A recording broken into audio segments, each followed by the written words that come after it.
Rusia kembali mengancam akan menembak jatuh pesawat Prancis anggota NATO yang dipiloti oleh tentara Ukraina. Ancaman tersebut dikeluarkan Rusia saat Prancis yang notabene anggota NATO mengirimkan jet tempur Mirage 2000 ke Ukraina. Militer Rusia tak akan memberikan ampun jika jet tempur tersebut mendekati wilayah Rusia, terlebih dengan pilot dari Ukraina.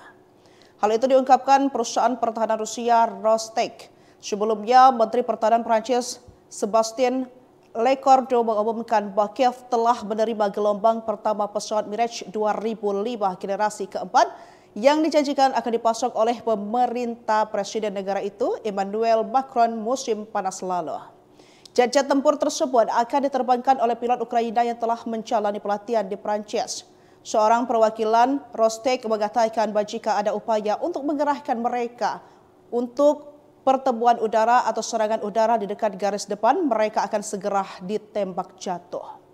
Menurut perwakilan tersebut, Mirage 2000 tak lebih dari pesawat usang yang secara signifikan lebih rendah kualitasnya dibandingkan jet tempur Rusia modern. Bahkan perwakilan itu menyindir jika jet tempur tersebut lebih cocok digunakan di garis belakang pertahanan.